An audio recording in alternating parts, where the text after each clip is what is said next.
L'étape suivante, c'est de créer les rôles et les utilisateurs sur Salesforce.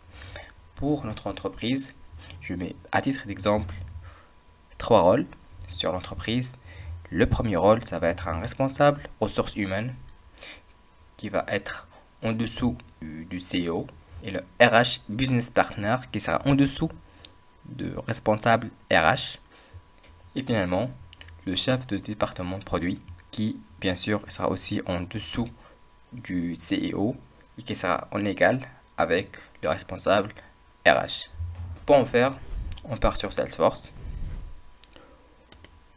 Ici, sur le menu de configuration.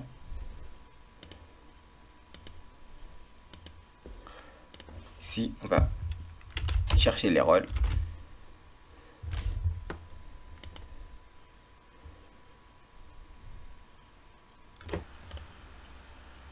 Au fait, Salesforce propose déjà des structures prédéfinies selon des perspectives, que ce soit la perspective territoriale, ou bien perspective de produit, ou bien une perspective de nombre des salariés, ou bien des employés sur l'entreprise. De toute façon, on va choisir l'une des trois. Et après, bien sûr, on va faire un nettoyage des rôles déjà prédéfinis, bien sûr. Mais dans notre cas, normalement, je vais essayer de tous les supprimer. Et après, on va mettre nos rôles à nous sur la structure. Donc ici, avec notre structure que Salesforce a déjà proposée, qu'est-ce qu'on va faire? On va déjà faire un cleaning. On va déjà mettre tout au propre. Ça veut dire supprimer tous les rôles qui ne sont pas nécessaires sur notre org. Et après, on va créer nos rôles à nous pour l'entreprise iRecruit. Donc, il faut juste faire attention car si on veut supprimer des rôles, il faut voir s'il y a déjà des rôles en dessous de rôles concernés. Ça veut dire ici, parce que je vais chercher s'il y a des rôles qui sont en dessous de le SVP Human Resources. Normalement, non. Normalement, là, je peux le supprimer sans souci. Mais si, par exemple, je parle de celui-là, le SVP Sales and Marketing, je vois qu'il y a déjà des personnes ici. Donc, si je vais le supprimer,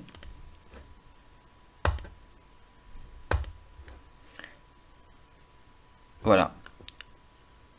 Il me bloque en fait la suppression parce qu'il y a déjà des rôles qui sont en dessous. Donc, il faut déjà avant supprimer tous les rôles qui sont en dessous du rôle concerné. Et après, on peut supprimer le rôle. Donc, je vais revenir sur la liste des rôles. Donc, celui-là. Et je vais essayer de supprimer tous ces rôles-là. La deuxième chose, il faut toujours vérifier si le rôle il n'est pas affecté à un utilisateur.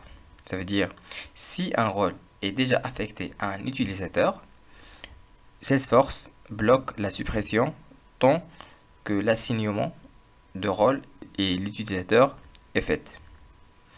Donc, il faut faire un désassignement de rôle et l'utilisateur pour supprimer le rôle concerné. Donc, par exemple, je vais essayer de supprimer Marketing Team.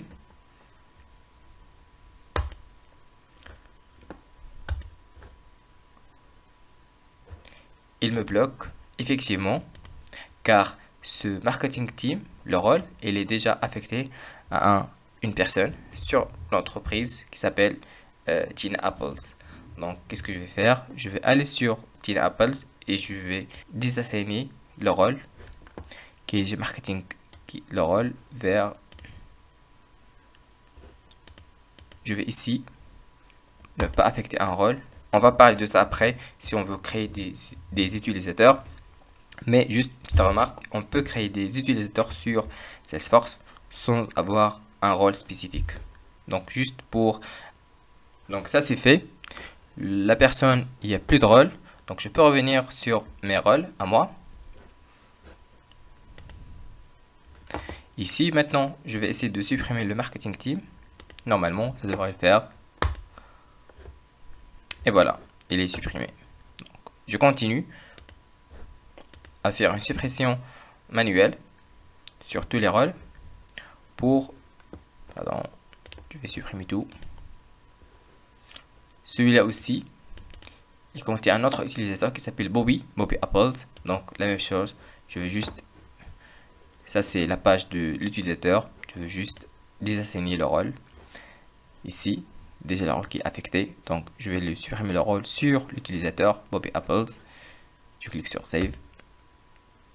Et vous voyez ici sur l'utilisateur, il n'y a pas de rôle. Donc je reviens sur mes rôles. Donc je supprime celui-là. C'est bon. Je supprime tout en fait. Comme ça on a une page propre. Comme j'ai dit, ça je le fais d'une manière manuelle. On peut le faire d'une manière un peu plus automatique. Mais comme ça je pense que ça reste dans la mémoire. Donc maintenant il y a un CEO, un CFO et le COO. Donc je vais tout les supprimer. Je vais laisser que le CO final. Je peux ajouter des rôles. Donc les rôles que je vais ajouter pour le CO, on va dire que c'est une petite entreprise familiale. Donc il y a, comme on a dit ici, il y aura un responsable ressources humaines, un RH partenaire et un chef de département produit. Donc ici, je vais ajouter le label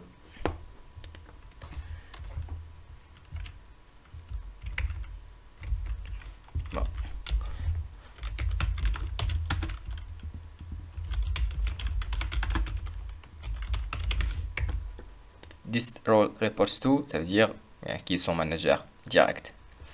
Donc normalement le responsable, son manager direct, c'est le CEO. Donc, je clique sur Save. Donc si je reviens sur les rôles,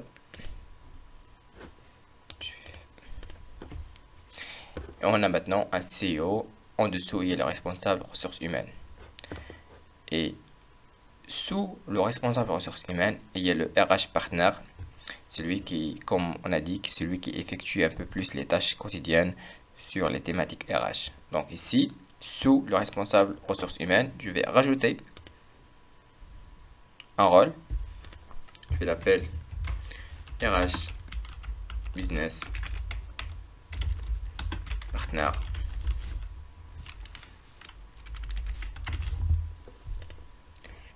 Et ici, en fait, son manager, ou bien son chef, c'est le responsable RH. Donc ça, c'est bon. Ça, c'est fait. Donc, je reviens. Je sais pas pourquoi. Okay.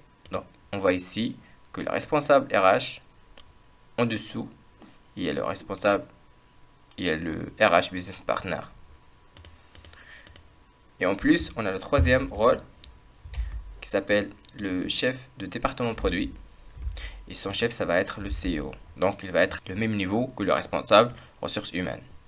Donc pour l'ajouter, je vais pas l'ajouter ici ou bien ici, je vais l'ajouter sur ce niveau là, ça veut dire en dessous de CEO il y aura un rôle. Ici on va dire, on l'appelle le chef département produit. Et son manager sera son chef direct, ou bien son manager direct, ça va le CEO de l'entreprise. Et du coup, pour nous, c'est bon. On a créé les trois rôles. Je reviens ici, donc notre CEO. En dessous de CEO, il y a un chef de département produit et un responsable ressources humaines. Sous le responsable ressources humaines, il y a un RH Business Partner. Je pense qu'on est bon sur les trois rôles. On va aller créer les utilisateurs correspondants pour chaque rôle.